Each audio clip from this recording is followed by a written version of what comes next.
Welcome back to another installment of Big Time Basketball, the basketball segment of the Fantasy Fanatics Podcast. Today, I'm going to be your host. My name's Nathan, and we're here with Mete and Terry. What's up? What up? How's it going? All right. So today, we're going to go over the first rounds of the NBA draft, and then we'll talk a little bit about some free agency signings that have been going on. How's that sound? Sounds good. Let's get it done. All right, so we'll start with the first pick. Detroit got Cade Cunningham. Guess we'll start with you, Terry. What's your thoughts on that? Well, Cade Cunningham, unanimously, apparently he is the undisputed number one prospect coming out of, I believe, 2021. With that being said, if you don't know him, here's a little bit about him. Point forward, he's kind of lanky. I believe he's at like 6'6", 6'8", around that area. And he's probably at he's just a point forward when you think about it like that. And with that being said, I mean, he has a decent shot and then he's kind of explosive. So that's what you're looking for if you're the first overall pick, if you're drafting at first overall. With that being said, I mean, this is a great pick for Detroit with their rebuild coming up. Yeah, I guess this is like a really good centerpiece to kind of start a rebuild with, a player that can pretty much do anything he wants. Exactly. And with that being said, I mean, you got pieces like Isaiah Stewart, Killian Hayes, who's that guy? Sadiq Bey as well. I mean, he's that interesting piece that you can just put right there in the middle, and it's like, okay, what you can bring, like Killian Hayes, stand-up shooting, and then Isaiah Stewart down in the paint, he can do pick and rolls with him. And Sadiq Bey can just chill in the corner as well, just like Killian, and let's see what they can do with this. I mean, numerous ways the Pistons can go with this pick. Yeah, for sure. All right, so we'll go to you, Mete. I guess Houston ended up drafting Jalen Green with their second pick. What are your thoughts?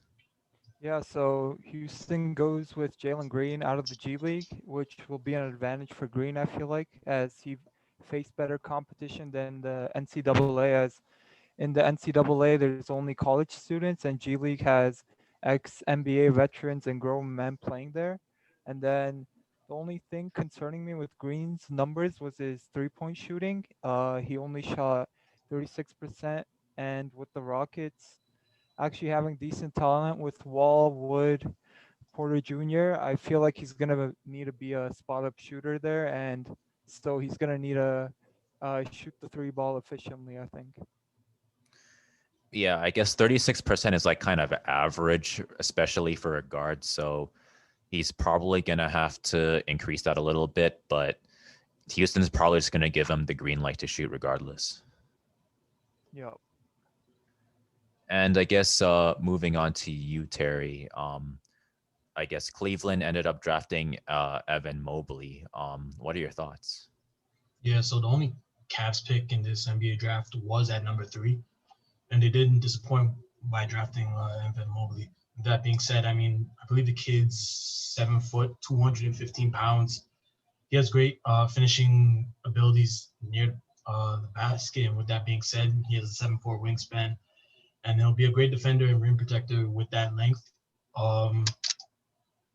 With bigger guys like Nikola Jokic and Joel Embiid, it might be a little bit concerning having him at center in some situations. But with that being said, I mean, he's still a rookie. We're going to see what he can do. And we'll see what Cleveland does with that being said during free agency, as we'll talk about it later in the episode with Jared Allen. So going back to you, Nathan. Yeah, for sure. And I guess we'll talk about Scotty Barnes a little bit. So I guess he's a really good forward, but I guess drafting kind of a wing was kind of okay in my opinion, but my preference would have been for a powered forward. But the Raptors did do something in free agency, so I guess we'll kind of have to see how that pans out. I guess Scotty Barnes is still expected to be really good, but I guess my only questions are kind of fit because we already have Siakam and we already have OG. So it's gonna be kind of like a question of is he how much minutes is he gonna get off of the bench because we have to give OG minutes, we have to give Siakam minutes for sure. So I guess we're just gonna have to see about that. And I guess Mete, what are your thoughts?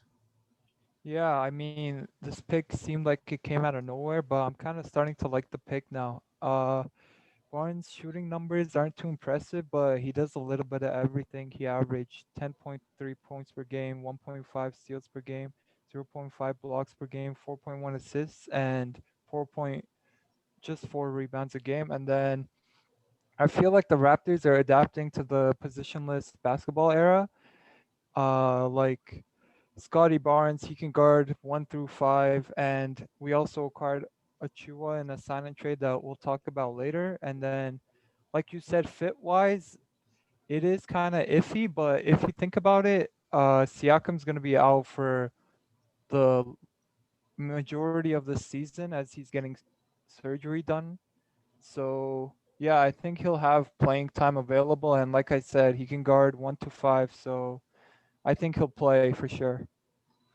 Next, Yeah, I think it's an all right trade, but I guess Terry, what are your thoughts?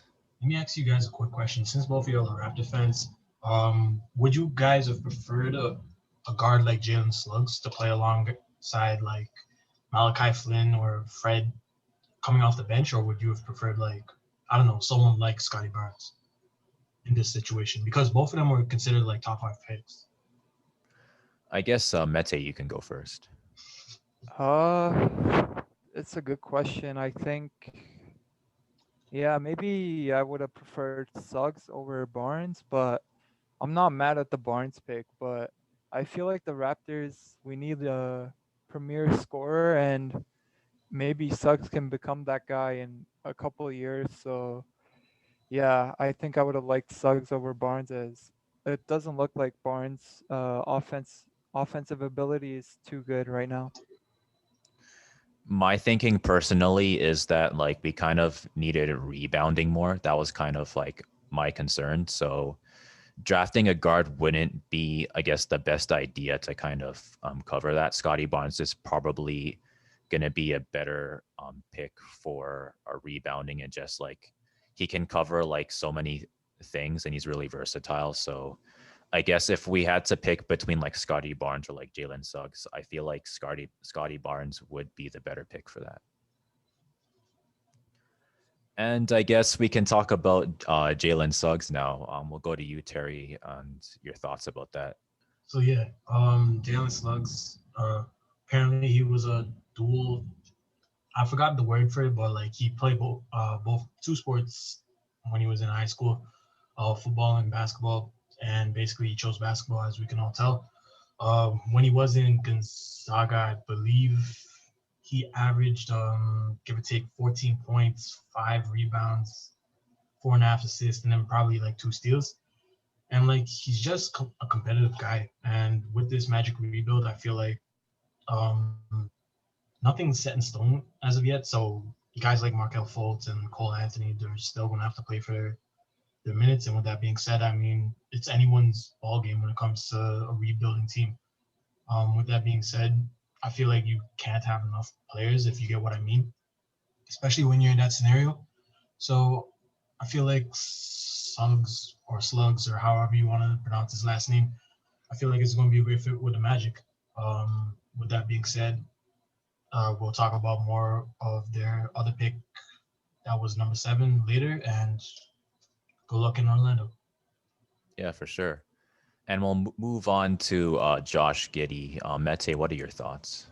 This is another pick that kind of came out of nowhere, but the Thunder are loaded at the guard position, and I feel like Giddy might struggle finding playing time, but he's an interesting prospect, sorry, as he averaged 7.3 rebounds and 7.6 assists, so he can do it all at the guard position, but he's very raw in the sense that he can't shoot right now, and if he's not giving primary ball handling duties, I don't know what he can do out there, as he's not going to be spacing the floor for the Thunder.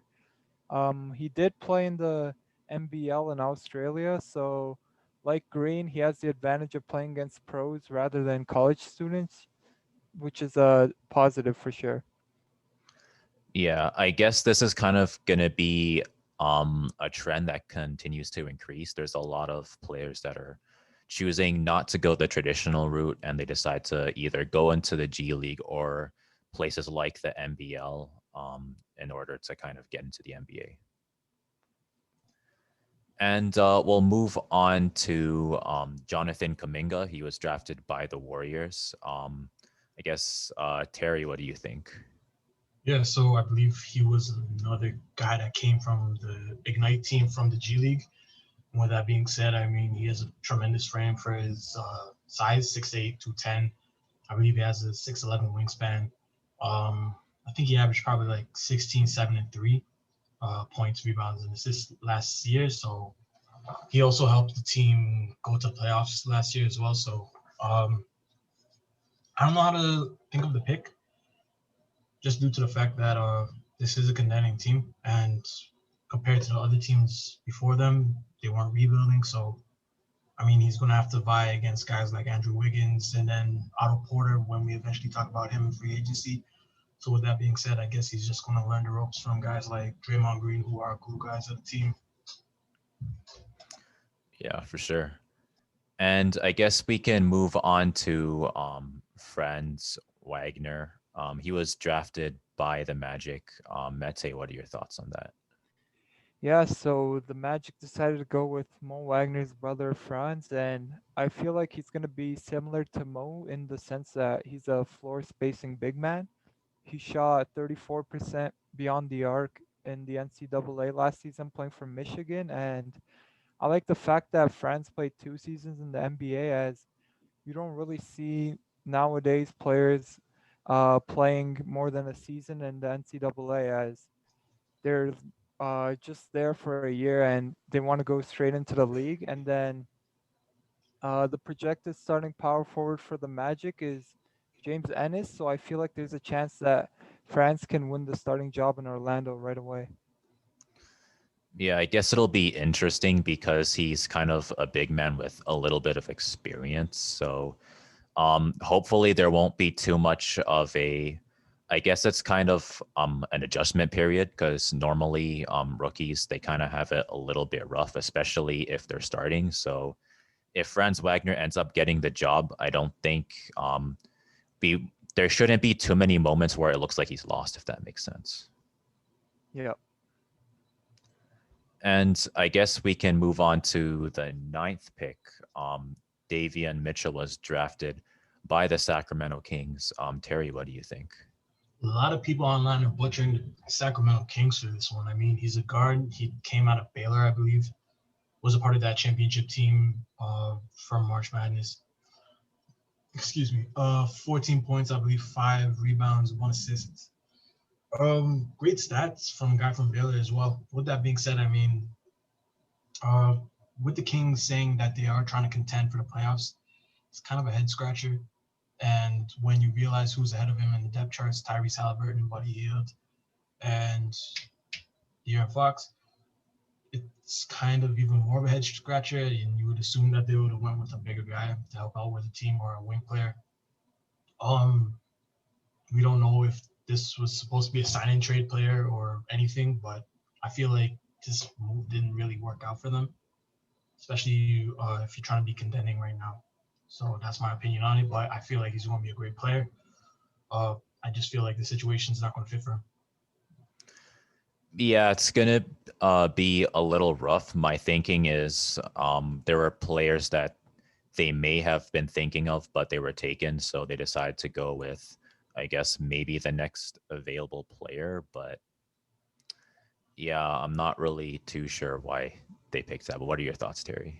Um, I can understand if you're talking about a guy like Scotty Barnes or even maybe the Warriors who they drafted Jonathan Kuminga. But if you're looking at center, you can't say center because Rashawn Holmes is there until free agency. But um, I can understand what you mean by that. But out of everything, do not draft a guard. You're already perfectly fine there. You have a good six man. You got two great starting players, and I don't know. Probably they see something that we don't out of Mitchell that can fit their roster. I mean, maybe he is one of those guards that can play like small forward for whatever reason. No, no, no, no, no. At No. 6'2" and 200 pounds, it'll just look. It looks weird if you have like 3 point guards. Like, don't get me wrong. We seen the Rockets do that in the '90s when they won those chips, but right now, I don't know if it's going to work in this era. But hey, anything can happen. Yeah, like PJ Tucker being the center. Exactly. And I guess we can move on to the 10th pick from round one, Zaire Williams. He was picked by New Orleans, but was traded to Memphis. Mete, what are your thoughts on that? Yeah, I'm not too sure about the fit as there's a lot of good players ahead of him at his position. So we'll see if he can find playing time, but he's gonna need to work on his shooting as he only shot 37% from the field and 29% beyond the 3-point line. So his efficiency isn't great and his numbers aren't the greatest, but it looks like a raw prospect that's gonna need time to develop. Yeah, I guess in terms of development, that's gonna be a little bit rough for I guess Zion because he wants more help immediately. So I'm just wondering, I guess how patient would he be? Terry, what are your thoughts on that? Well, remember, I think this is one of the picks in that JV trade we talked about a week or two ago. With that being said, I mean, Pelicans are going to be trying to be contenders just to keep their star happy. With that being said, I mean, these are one of the negative parts of trading where your lottery picks, you lose out on guys like these that can potentially have a impact, whether it's 2 years, 3 years down the line. And I feel like Zaire might learn from guys like Kyle Anderson and whoever's on the wings when it comes to Memphis. I mean, he might not be an impact player right now, but he can marinate on the bench and then he can probably do something, whether it be, as I said, 2 years, 3 years down the line. Yeah, for sure. And I guess moving on to the 11th pick, Charlotte ended up drafting James Boone. I don't know how to Okay. pronounce that. But Mete, what are your thoughts on that? He's looks like another rookie that's gonna have to work on his efficiency. He only shot 44% from the field and 29% beyond the arc in his second and final season with UConn. And actually, he provides excellent rebounding for a guard, as he averaged 5.7 in his last season. But yeah, with the departure of Malik Monk and Devontae Graham, it looks like Blue Knight will have minutes given to him from the start, as there isn't much competition ahead of him. Hmm. I guess it's going to be kind of interesting because they're going to need some shooting. Um, I guess they might have a little bit, but I guess losing Malik Monk is going to be um, they're going to miss him, I think. Yeah. And I guess we can move on to the 12th pick. Terry, what are your thoughts on the Spurs drafting Joshua Primo? I believe he was a Canadian, so whoever is a Canadian that's listening to this, big up to you guys. And with that being said, I mean, 6'5" guard, 190 pounds, I believe. Actually, not 190 pounds. 6'6" guard, 190 pounds. So basically almost the same thing. Scheme fit wise with San Antonio, I mean, you already have a lot of guards. I don't really know what to tell you guys. DeJounte Murray, Derek White, Lonnie Walker. Do I need to really go on? Devin Vassell from last year. Honestly, they're really embracing the small ball lineup. And who knows, maybe Patrick Mills leaves in free agency, but this still is a head scratcher if you're a San Antonio fan. You probably want a bigger forward, maybe even a center to back up Jakob or even start in front of Jakob. And with that being said, I mean, um, I honestly don't know that much about Primo, to be honest with you, man. Uh, all I know is he was a SEC all freshman team selection from last year. And with that being said, I mean, he did play for Alabama. Freshman year, probably 8 points, give or take, 3.5 rebounds. Shot on like 43% from the field, something around there. But outside of that, I don't really know that much. I know he's long and athletic, but outside of that, not really uh, coming off the top of my head. I think a lot of people were surprised with this pick. Yeah, I'm not too sure how he's gonna fit on the Spurs. I mean, I don't know. Maybe they can make him bulk up a little bit, and then he can be kind of like a small ball, small forward, if that makes sense. I can actually see that happening because of the fact that there were talks last year of Devin Vassell playing as small forward as well. I believe like him and Primo have like the same physicality, if you get what I mean, like lengthwise and height. So with that being said, I feel like they might be small forwards on this team behind Keldon Johnson though. For sure. And I guess we can move on to Indiana drafting Chris Duarte. Mete, what are your thoughts on this? Yeah, I mean, Duarte actually had some very impressive numbers. He put up 17.1 points per game, 1.9 steals, 53% field goal percentage. He shot 42% from three, and he grabbed 7.2 rebounds. So it looks like if he's given the minutes in Indiana, he can be a very efficient spot up shooter and play solid defense. But there's a lot of good players ahead of him, so I feel like it's going to be hard for him to find playing time. I mean, Indiana's one of those teams that they're willing to go like 10 deep, 11 deep if they have to. So I guess out of all the teams to kind of be drafted and have a lot of players that play your position, Indiana's not one of the worst options, I think. Yo. And I guess we can move on to the 14th pick. Terry, what are your thoughts on the Warriors drafting Moses Moody? 6'5" guard, 211 pound from Arkansas. He's pretty. I think he has a really long wingspan, over like 7 feet. And in his time in Arkansas, I believe he was one of their better scorers. 17 points, 6 rebounds, 1.5 assists, something like that. With that being said, I mean he is going to be sitting behind Clay and Steph, and when they do need that rest, I feel like he will fit in and provide the Warriors with that scoring that they do require. With that being said, it's an interesting depth piece for the team, and good luck to Moody. Yeah, for sure. I guess it'll be kind of interesting to see how he kind of shares minutes with Wiggins because they also ended up acquiring him in order to get like more depth scoring and some defense as well. So I guess that'll be interesting to see how that plays out. And I guess let's see, we can move on to Corey Kispert. Mete, what are your thoughts on that? Yeah, so he's a 4-year prospect. I'm not sure which school he came out of actually, but he played his 4 years there, and so I actually really like the players that play a full 4 years as they give themselves some time to mature, grow, improve as a basketball player. So yeah, I think that was a smart move by him. Um, he had basically career highs in almost every stat except assists per game and blocks per game. And then his efficiency also looked great, and it looks like he can be a great spot up shooter in Washington. For sure. And we can move on to the 16th pick. Terry, what are your thoughts on Alperen Sengun? Sengun, I believe he was coming out of Turkey, so big ups to Turkey on getting another player into the NBA. He is one of the more efficient teams in European basketball history in the recent years. So you gotta appreciate that. And I feel like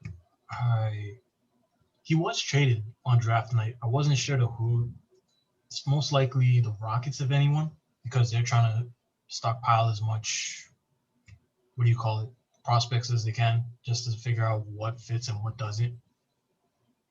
With that being said, great pick by the Thunder or the Rockets. I don't know who, but you get what I'm trying to say. Yeah, I think he was traded to the Rockets. I think the Thunder had the pick, but they traded it to the Rockets, if that makes Okay, that sense. makes Yeah, sense. yeah. And I guess we can move on to the 17th pick. Mete, what do you think about Trey Murphy? Yeah, so Murphy got traded to the Pelicans from the Grizzlies, so I feel like it's going to be good for him as it looks like there's going to be minutes available for him at the small forward position.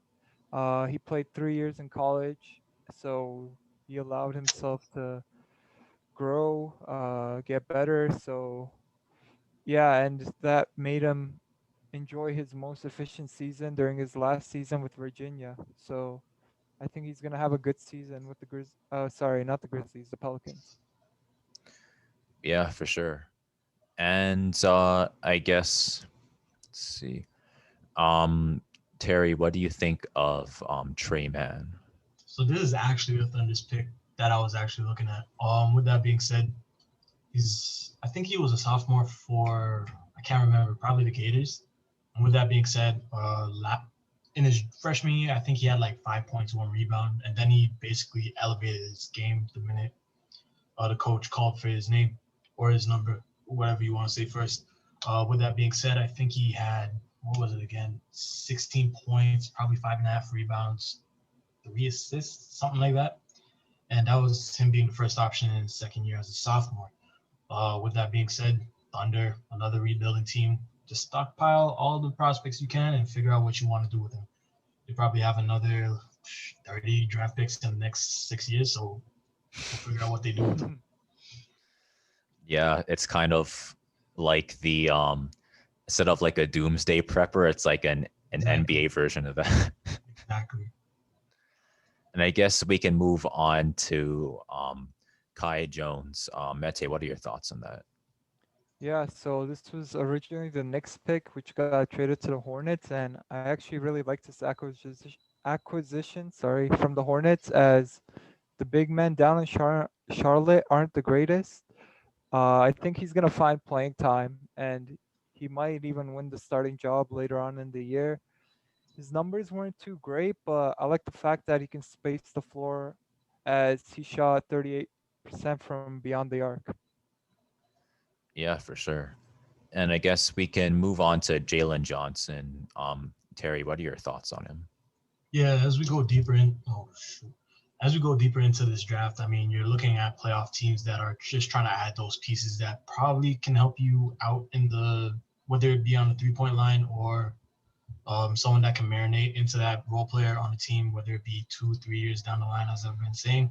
Jalen Johnson, I feel like fits the role at guard there because of the fact that you're losing guys like Chris Dunn, I think, Brendan Goodwin, Mente's GOAT, Tony Snell, Leonard Walker, who you get what I'm about to say. With that being said, I mean, Jalen Johnson, he can probably sit in the corner and just take those easy shots, just like Bogdanovich has been doing with Trey Young. They're creating the offense. Um, I feel like most of these guys later in the draft are going to have potential. The question is, uh, will the teams, those playoff teams, allow them to let their wings loose? If you get what I mean. Yeah, for sure. And I guess we can move on to the other Knicks pick. Mete, what do you think about Keon Johnson? Yeah, another Knicks pick that got traded, this time to the Clippers. And I mean, he's another rookie with some pedestrian numbers, but nonetheless, he's still a rookie. So it's going to be on the Clippers to develop the rookie shooting guard into a solid NBA player. Yeah, for sure. And I guess we can move on to Isaiah Jackson. Terry, what do you think about this pick? Yeah, so as we're about to talk later into this episode about the Westbrook trade, this was one of the parts of it. 22nd overall, Isaiah Jackson. Um, at this rate, if you're the Wizards, you're probably about to enter a rebuild with Bradley Beal either sitting on the fence, whether he's going to get traded or whatnot. So it's a great piece that you can add into that future rebuild with Isaiah Jackson. I don't really know that much about the kid, but eventually when we talk about him later in the episode during the trade, I'll get more in depth into it. Yeah, for sure. And I guess the Houston Rockets, they have two back-to-back picks. They ended up getting Usman Garuba and Josh Christopher. So I guess, Mete, what are your thoughts on those two players? Yeah, so starting with Usman Garuba, he's another rookie with very pedestrian numbers, but as we're getting later into the draft, it's more raw prospects where teams are going to try to develop them. But two things Garuba had going for him is he already played professionally for Real Madrid, and he can he can stretch the floor as a 6'8" big man. He shot 31% in his career overseas beyond the arc, so that's pretty good for a big man. And Yeah, for then sure. for the 24th pick, Josh Christopher, he seems like a very gifted scorer and rebounder. He averaged 14.3 points per game, 4.7 rebounds a game, but he wasn't able to score very efficiently, so he's going to have to learn to take better shots. Yeah, for sure. And I guess we can move on to Quentin Grimes. Terry, what are your thoughts on this pick? If he was traded to the Knicks in that, I believe it was a pick swap. I'm not 1,000% sure. Uh, Originally picked by the Clippers. With that being said, All American third team. I believe NCAA Midwest Regional tournament pick. After that, I'm not really 1,000% sure about what else the kid has done. I believe in his junior year, with the who was it? I believe it was Houston. 17 points a night. Honestly, we're gonna figure out what they can do with him, whether it's backing up. I believe who was it? Evan Fournier or RJ Barrett or whoever's on that team down in New York. With that being said, probably another development guy that you can figure out for the role players. Yeah, for sure. And I guess we can move on to Nishan Highlands. Mete, what are your thoughts on this pick? Yeah, so the rookie Highland comes out of college with 2 years experience, and he enjoyed a solid 2020-2021 season. He averaged 19.5 points per game on a pretty decent efficiency, and it looks like the Nuggets actually did their homework. As I feel like sometimes teams just draft players because they're on like really good schools like Duke.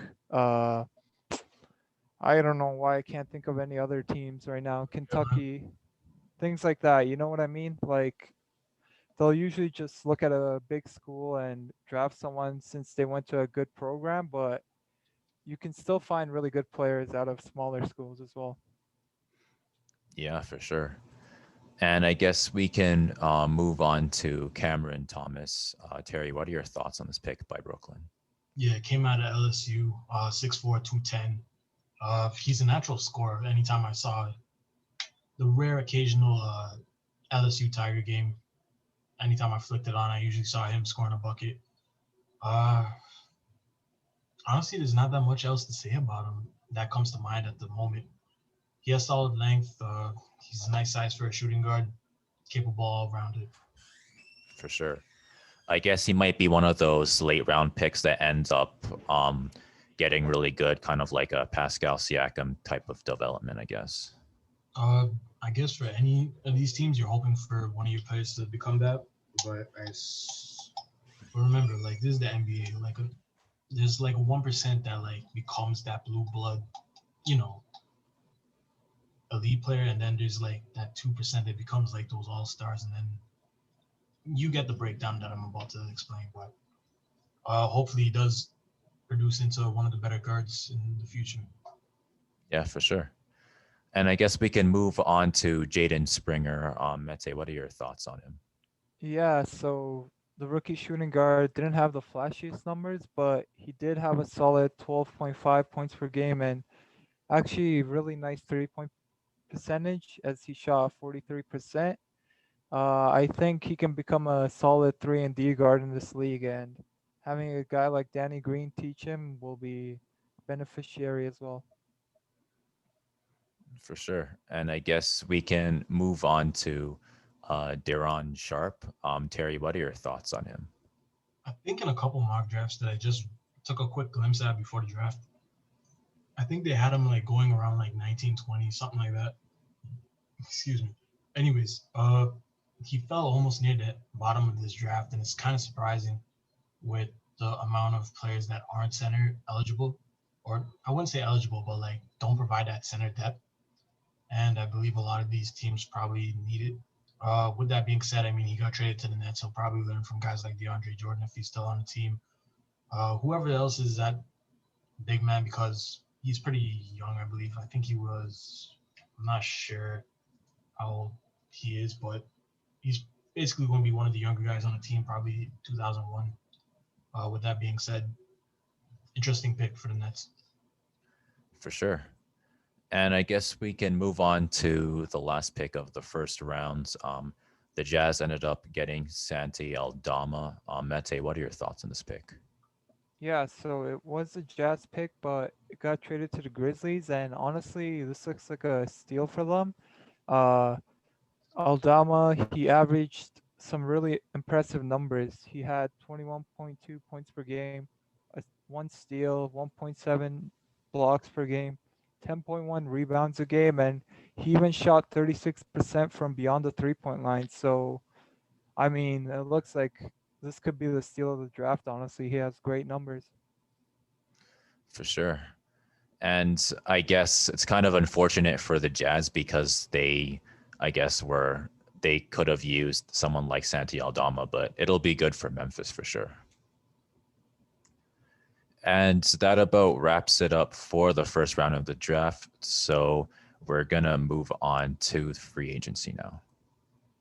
All right. So we're going to start the NBA free agency signings. And we'll start with Kyle Lowry. He was acquired by the Miami Heat. Was a sign and trade for, I think the contract was 3 years, $87 million. And the Raptors received Goran Dragic, Precious Achua, and a second round pick. We'll start with you, Mete. What are your thoughts on this? I mean, this is a great trade for the Miami Heat as they don't lose much in order to get a premier point guard in Kyle Lowry. It helps them win now, which is what they want to do, obviously, as they made the NBA Finals 2 seasons ago. But for the Raptors, I'm not a big fan of the return as, first of all, the Heat wanted Lowry at the trade deadline and they were offering Duncan Robinson, who's a better player right now than Achua, and they're both around the same age. And so Masai kind of got greedy and he was asking for Tyler Hero, but that doesn't really make sense as the Heat weren't interested in trading Tyler Hero for Harden, so they didn't offer the Raptors Tyler Hero. So then now we have to settle for Goran Dragic, Precious Achua, and a second round pick. And so, I mean, it's not the greatest return, but in the end, at least we get something for Lowry. He doesn't leave for nothing. And yeah, I mean, Achua is 21, so maybe the Raptors development team can work their magic again and make him a great player. We're just gonna have to see. Yeah, my thinking on this was, I guess, outside of like drafting, I guess, a power forward or a center outright, I guess trading for someone who already has experience in the league, for a power forward that's good for like rebounding and good for like depth scoring and stuff like that. Maybe they're thinking that's what Precious Achua can be, and I guess Goran Dragic, he's still a really good point guard. So that's my thoughts on that. And I guess we can move on to the Bulls. They ended up getting Lonzo Ball from the New Orleans Pelicans. Another sign and trade. I think the contract's 4 years, $85 million. And New Orleans end up getting Satoransky, Garrett Temple, and a second rounder. We'll move to you, Terry. What are your thoughts on this? You get the point guard that you want, I guess, in free agency and Lonzo Ball if you're thinking of the Chicago side of the trade. With that being said, 4 years at 85 is pretty decent, especially now in the days where a lot of players are looking to secure the bag. Um, with that being said, I mean, you got guys like Nikola Vucevic around him, Lauri Markkanen, Patrick Williams, who just got drafted last year. especially Zach Levine, who's on this team. Jesus. With that being said, if you're looking at it from, I believe, NOLA side of the basketball, you get veterans like Thomas Satoransky, Garrett Temple. I guess they fill out the end of your bench. With that being said, they can help out the younger guys with their development. Uh, After that, I mean, that second rounder, I'm not sure which year that is, but with that being said, it's probably going to be later when the Pelicans are going to be good. So with that being said, I mean, good luck on both sides when it comes to this trade, because usually the majority of the time, one of these teams looks foolish and the other team comes out as thieves. For sure. And I guess we can move on to the Pelicans. They ended up getting Devontae Graham in a sign and trade. I think the contract is 4 years, $47 million. And in return, they had to give up a 2022 first rounder. It's the lottery protected. So I guess if it ends up being like a lottery pick, they still get it, if I'm not mistaken. I guess we'll move on to you, Mete. What are your thoughts on this? Yeah, I mean, I'm not the biggest fan of this trade for the Pelicans, as in my opinion, Lonzo Ball was a better fit for the Pelicans team than Graham because, first of all, Lonzo is 3 years younger than Graham, and I don't really see the Pelicans winning anytime soon. And second, I like Lonzo's playmaking better than Graham's, so yeah, that's why I feel like he's a better fit. I mean, when you got guys like Zion, Valanciunas, Ingram, you're not gonna really need too much scoring. And so I don't know. I feel like Graham is the better scorer, but give me Lonzo's playmaking in the Pelican system over Graham. And so yeah, for the Pelican side of it, I'm not really the biggest fan, but for the Hornets, it's actually a pretty good move as their backcourt was getting kind of crowded, and trading Devontae Graham for a first round pick, I think is a win. For sure. And I guess we can move on to two more Bulls acquisitions. The Bulls ended up signing Alex Caruso. I think the contract he got was 4 years, 37 millions. I guess I'll talk a little bit about Caruso. He's a player that's he's a really good depth piece. He can do multiple things. He can defense, he can score a little bit, he can play make. So it's pretty good signing by the Bulls, but 37 million is kind of a little bit too much in my opinion, but I guess we'll have to see about that. But Terry, what do you think about the DeMar DeRozan acquisition? DeMar DeRozan acquisition, on the other hand, was pretty interesting. It probably, when we recorded this, was maybe an hour or two ago. So the trade was DeMar DeRozan goes to Chicago for, I believe, the Diaz Young, help me out here, Al-Farouq Aminu, a first rounder, which was, what was it, 2025, something like that? And I think then, so. Yeah. yeah, and then the second rounder for that same exact year, 2025, and then they get next year's 2023 second rounder. If you're thinking it from the Spurs side of the basketball, I mean, you get a lot of assets that they can use in the future, whether it's the first rounders and the second rounders. And currently, you have not that much when it comes to the front court, whether it's at power forward or center. I mean, yes, you have Jakob Pertl, but then on the other hand, you don't have that many power forwards outside of Lucas Samanic and probably Keldon Johnson if you're running him at a four. So Thaddeus Young and Al Farouk will be interesting pieces that you can add to that team. I'm not sure what the cap hit is there, but with that being said, a lot of the guys on the Spurs are probably on rookie deals or just about to sign their extensions in the upcoming years. So we'll see how that affects them in the long term. They're probably going to be in the middle when it comes to their cap space, but don't really know what to say for them there. Let me try and summarize the Chicago Bulls one. DeMar DeRozan, Zach LaVine, Alex Caruso, if you consider him a key player, Nathan, I know he's your guy. Who else did I forget to say? Lonzo Ball, Laurie Markkinen, Nikola Vucevic. That's a nice 6-7 guys in your rotation. You can add around that. Good luck to Chicago next year. Yeah, for sure. like I said, I don't know about 37 million, but I think in terms of just like a depth piece in general, I think Caruso's a good ad for sure. 9 million for a depth piece, though. That's what I'm thinking when you think of that. I think everyone was surprised, to be honest with you. Yeah, well, I guess we'll see if the bald Mamba ends up living up to the Mamba side of his name. Yeah. And we'll move on to the Knicks signing Evan Fournier. I think his contract is 4 years, 78 million. Mete, what are your thoughts on that?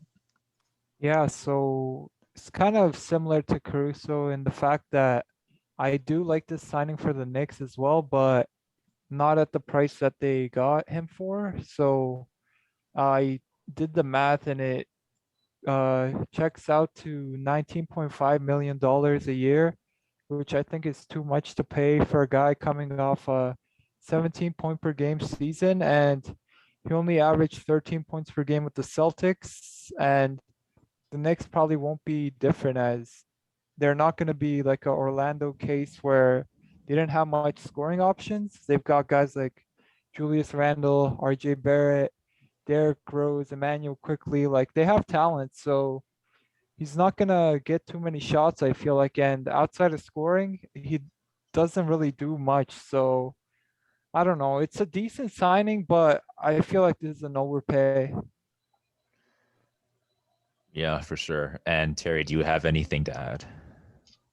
I feel like this was, I wouldn't say a needed ad. As you said, we're all surprised of him going to the Knicks, but honestly, you don't expect this team to blow it up just off of, I mean, one of their best seasons they've had in like a whole decade. Whole entire. Yeah. And with that being said, I mean, they did struggle a little bit to score against this Hawks team in the first round, so I can understand why you paid the premium for a guy like Fournier. But I mean, let's see if they can improve on what they've done from last year, because scoring wise in the playoffs, they were shaky. I guess that's probably why they signed him. I guess they're anticipating another playoff push. So when it comes to the playoffs, they're maybe hoping for a player who can kind of give them even more scoring. And I guess seeing him play in the Olympics kind of solidified it for them, maybe. And I guess we can move on to the Suns signing JaVale McGee for a 1 year deal, $5 million. Mete, what are your thoughts on that? Yeah, I'm a fan of this move, as the Suns, I felt like they had to improve their bench. And if you guys remember during the finals podcast, I kept saying I'm not a fan of their bench, but it looks like they're addressing that issue. A lot of people probably don't think McGee is good because of his Shaqtin' a Fool days, winning back-to-back MVPs, but I think he's a great backup center to have. Yeah, I mean, he was a part of that Lakers team that ended up winning a ring. He was a really good player on that end. So, I mean, he's pretty dependable now. I know he's made like some like highlight reel mistakes, but he was a lot younger back then. He is a lot more experienced now. It tends to happen with players. Even like really good players and end up looking lost in kind of like the early days in the NBA, and then when they get more experience, they tend to get um they tend to get better. They kind of know what's going on. They make less mistakes. So JaVale McGee, I guess this is a pretty good ad for the Suns. And I guess we can move on to the Mavericks. They ended up signing both Reggie Bullock and Sterling Brown. Terry, what are your thoughts on that? Interesting signings for the Mavericks. Um, as we've seen in the playoffs, sometimes, especially in that series against the Clippers, it felt like Doncic was the only guy scoring sometimes, and they're scoring outside of Tim Hardaway Jr. And I feel there was another guy, but I can't remember his name right now. It was kind of lacking. With that being said, you bring in Bullocks, and you've seen in that series where he was just knocking down shots when I believe Kawhi wasn't on the court. And even later in their playoff run, you've seen him just knocking down shots as that second option, even though you're not going to be needing him as that second option as of yet. With that being said, Sterling Brown, I'm not I feel like he was on the Nets, was he? Help me out here. Um, I let think me it was check. on the Rockets. He was on the Rockets. Yeah. So Sterling Brown was the Rockets, and then Bruce Brown is the Net, right? Yeah, Yep. yeah, I think so. Yeah. All right, all right. So with that being said, Sterling Brown on the other hand, I feel like he's going to be a depth piece. Um, with just that's honestly what I have to summarize these two players with. Bullock's interesting piece off in your rotation. Brown, a guy you rely on when someone gets injured. All right. And we can move on to a Lakers signing. They signed a lot of players, but we'll start with I guess Dwight Bazemore, Ariza, and Wayne Ellington. Mete, what are your thoughts on these four players? Yeah, I mean, it's kind of funny how all these guys used to play for the Lakers, and for three of them, they're back for their second stint. And as for Dwight Howard, this is going to be his third time joining the Lakers. I really like all these signings. Dwight Howard's going to be a great backup center for them. And then the other three wing players, they're going to provide the 3 and D play that the Lakers desperately need. Yeah, for sure. I mean, Dwight Howard's kind of underrated, so it'll be interesting to see what he does on the Lakers. And we'll move on to the Blazers signing Cody Zeller. Terry, what are your thoughts? Just stockpiling centers at this rate. I think Nurkic is still on contract. I'm not sure about Cantor. If he is on contract, that's another center on the unit. Then you got Cody Zeller. Honestly, he's a guy that you rely on if one of those two go down, and he's going to be a third option off the bench. With that said, this doesn't really help Dame try to win a championship. Honestly, if you're Dame, you're hoping for more scoring. If you're looking at it from the whole team perspective, you need something at the wing. Whether it's Norman Powell. Actually, no, not Norman Powell, because he's too small. You need some wing. I don't know who. With that being said, hopefully you can improve on a guy like Derek Jones Jr. because it was kind of underwhelming last year. And outside of that, I mean, you got Robert Covington. He's a great utility guy, but you need some scoring. That's all I gotta say. You need something to help out that NBA. Like, come on. Yeah, I guess Norman Powell will probably be playing off the bench a little bit more, considering they already have two really good guards in Portland. So I guess we can move on to the Denver Nuggets. Mete, what are your thoughts on them signing Jeff Green? Yeah, I think this is a great signing by the Nuggets as Jeff Green provides great versatility for the Nuggets. Still an amazing scorer, and I think he's going to provide quick buckets off the bench for the Nuggets. For sure. And Terry, I guess we can go to you about the Pistons. They ended up signing Kelly Olynyk, Corey Joseph, and Trey Lyles. So what are your thoughts on that? Trey Lyles, I'm surprised that he got signed. Honestly, I thought he would have been just sitting in the water of free agency with his stint with the San Antonio Spurs because he didn't get enough playing time. But we always see like those little itty bitty stints where like he just proves that he's a good rotation guy, whether it's in Denver when all those guys got injured, whether it was Torrey Craig, Gary Harris, etc., or when all the bigs in San Antonio got injured right before the bubble, etc. Um, that one's a surprise. Trey Lyles, Corey Joseph.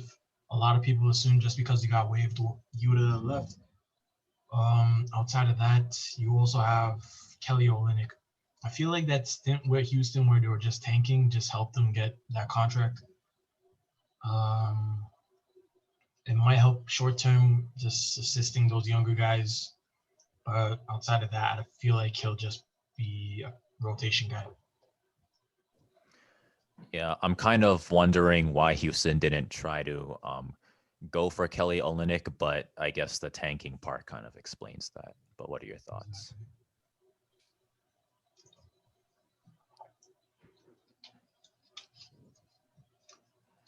Were you hoping for something? Yeah, I That was I'm, just asking for your thoughts. oh, my bad. I couldn't hear you. But yeah, Honestly, I thought they would have re-signed them as well, but as you said, it's a rebuilding team. You've seen how much they brought in during the draft. I believe like 4 picks, something like that. With that being said, I mean, they're probably going to find a cheaper vet just to help out the team, and 37 million is not cheap. Yeah, for sure. And I guess we can move on to the Pacers signing Torrey Craig. Mete, what do you think about this acquisition? Yeah, I mean, I think it's a decent signing for the Pacers. Torrey Craig should probably provide them with good defense off the bench, but other than that, I don't see him bringing much to the table. All right. And I guess we can move on to the Spurs. And they ended up signing Doug McDermott, 3-year contract, 42 million, and Zach Collins, 3-year contract, 22 million. Um, Pretty big cap hit to the Spurs, but Terry, what are your thoughts? I don't have any thoughts for this.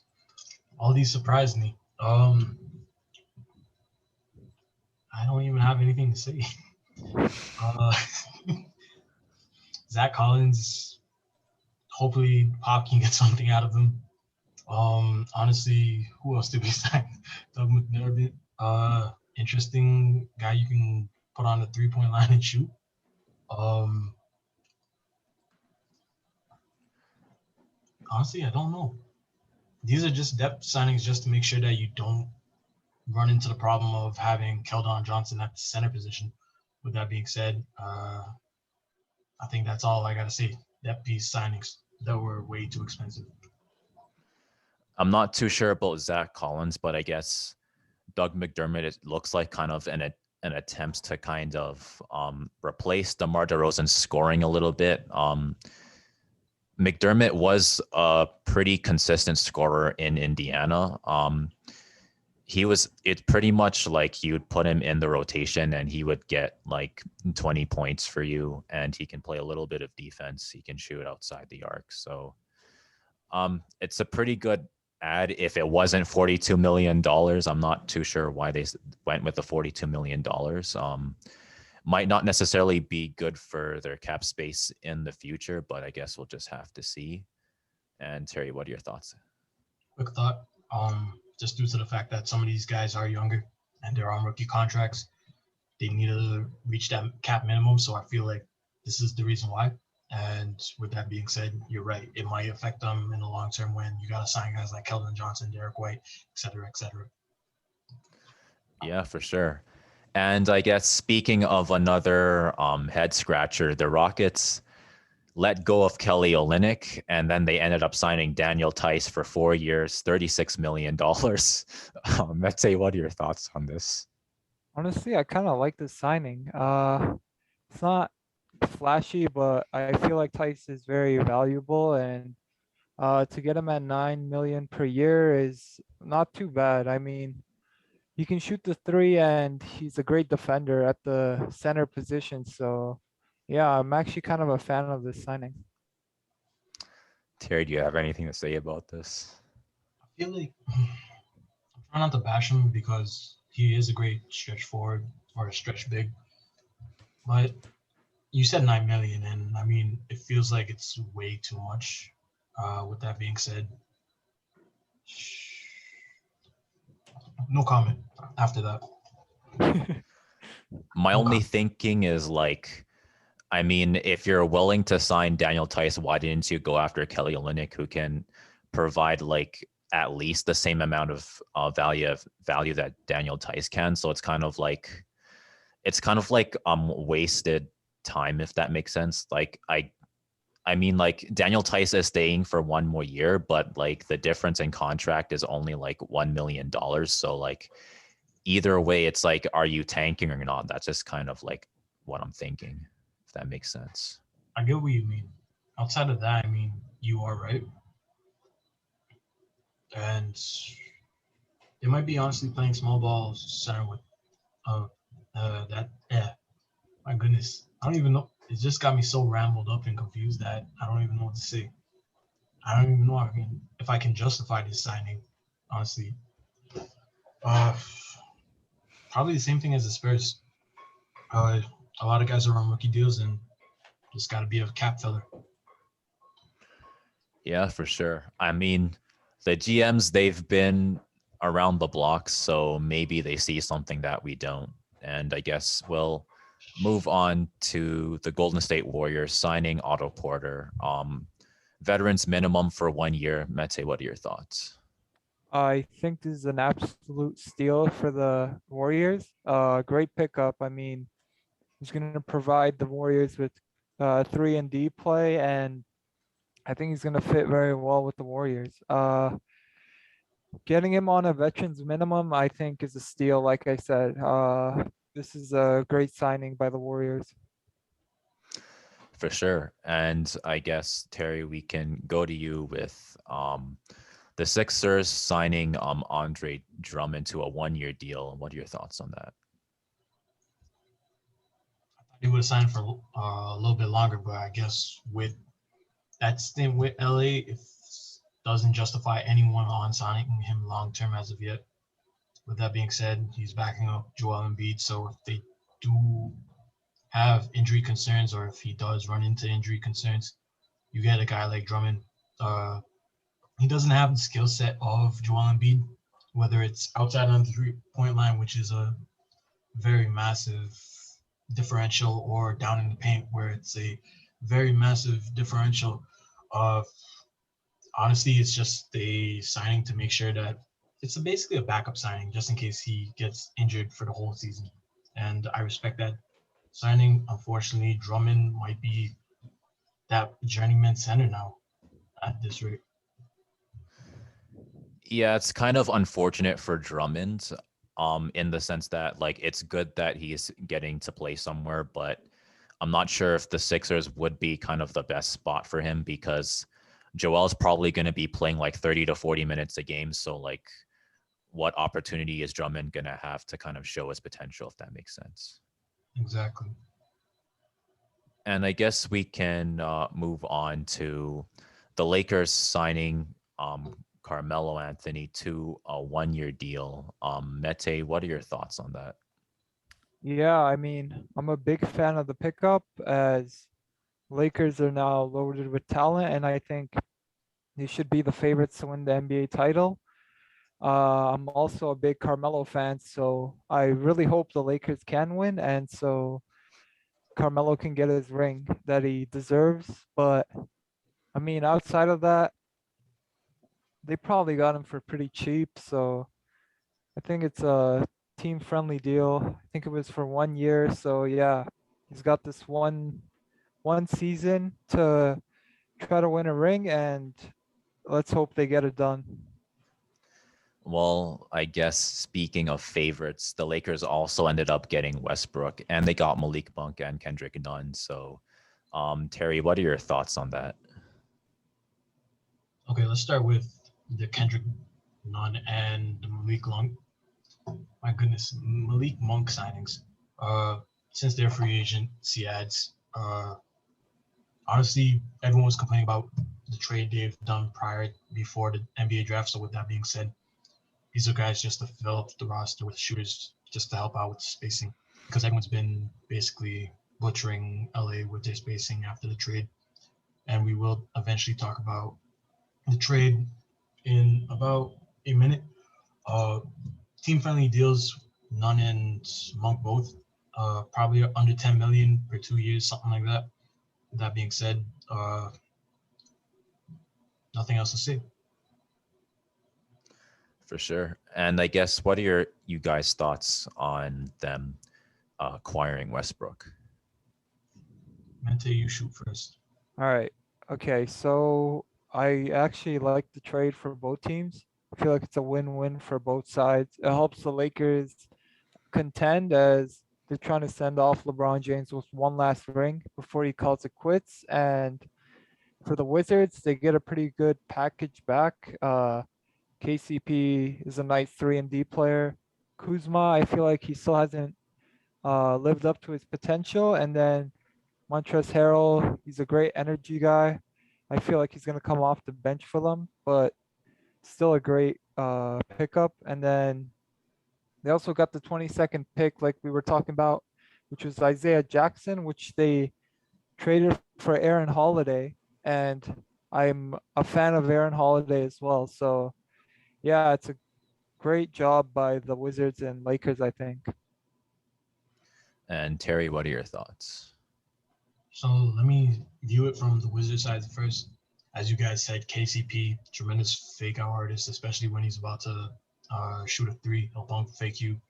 He'll jump into the stands and then he'll probably hit or miss that three. After that, Kyle Kuzma. On this Wizards team, there's not really that guy that stands out, whether it's at, I believe, the 3 or the 4. So with that being said, Kyle Kuzma can either fit in with Rui or he can take over for Rui. And then you got, as you guys were saying, Montrezl Harrell. They did have injury concerns with Thomas Bryant last year. And with that being said, if those continue on into his career, Harrell's a great energy guy. And I feel like he was just underutilized with the Lakers. So it's great on them for that. Isaiah Jackson, as I was saying earlier with the draft, I want to talk about him now. He's a lanky forward, got size, he got that athleticism. He carved out a nice role with Kentucky. And honestly, I see him being great on the defensive end of the ball first. And as we all know, defense is more, I wouldn't say easy, but it's more, it comes to you more naturally than scoring. And scoring, honestly, we've seen it with Kawhi Leonard and other defensive guys. It just comes. You just need to have a great shooting coach, whether it's San Antonio's Chip England, I believe his name is, or someone else that you just focus on in the offseason. So hopefully Isaiah Jackson does find his groove because the Wizards might be in for a real build if Bradley does go elsewhere. Lakers, on the other hand, you get Westbrook just in case LeBron or AD gets injured, so he can, fill in for that superhuman role if he does need to. But the three of them together, spacing as we've been beating it for the past, I don't know, week now since this trade has happened. And outside of that, I think the stigma of there's only one basketball, even though we've seen it with Harden, with any player he's played with, whether it's Chris Paul, Kevin Durant, etc., etc. And you know what I'm going to say next when it comes to that. Back to you, Nathan. What do you think? For sure. Yeah, I'm just not sure if Westbrook would be a good fit just because you have two dominant. They're both ball dominant playmakers that pretty much they both do a lot, and the only thing is Westbrook isn't necessarily the best shooter, and LeBron's like a decent shooter, but again, it's like he's not the best shooter. He's pretty good, but yeah, and I guess that's probably why they ended up drafting a bunch of shooters. So I'm guessing probably like the Melo deal, the Malik Monk deal, the Kendrick Nunn deal are supposed to kind of make up for that. And then I guess you kind of have your big three in AD, LeBron, and Westbrook. And I guess, do you guys have any final thoughts for this week? You shoot first. It's been a long 2 days. A lot of signing trades coming in. I'll say I'm a fan of DeMar, Lowry, Devontae Graham, I think, did a sign and trade, and Lonzo. As when you're doing a sign and trade, I mean, you're kind of showing respect to the organization that you played for in the sense that you're not walking away for nothing and you're allowing for them to get something in return. So yeah, shout out to those guys. Other than that, we're still waiting on Kawhi. Let's see where he goes. Yeah, for sure. Tara, do you have any final thoughts? Yeah, outside of all the re-signs, whether it was Mike Conley or Trae Young, we all know that they're going to be excellent fits for their team. With that being said, I mean, the other ones that are coming in right now, like one of the Morris brothers on the Heat, excellent fits. Whether it's PJ Tucker as well, excellent fit. They're just filling out the bench, just trying to go for that championship. Outside of that, don't really got that much else to say, man. What about you? I guess my only concern is there have been I guess quite a few questionable drafts, quite a few questionable I guess free agency acquisitions this off season.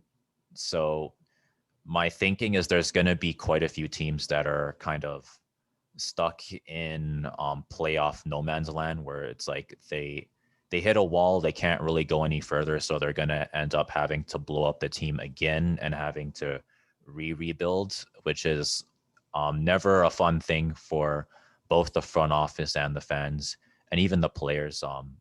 Some kind of progress is always, I guess, appreciated, but I guess that's pretty much all I have to say about that. Nathan, take it away. And I guess this is the end of this week's installment of Big Time Basketball. Um, if you liked the video, subscribe, hit the bell for notifications. Let us know your thoughts on both the draft and what happened in free agency. If you liked listening, you can follow us on Spotify, and you can also follow us on Apple Music and Google Podcasts as well. If you need some sports picks, you can follow us at FanFan Podcast on both Twitter and Instagram. And we'll see you guys next week.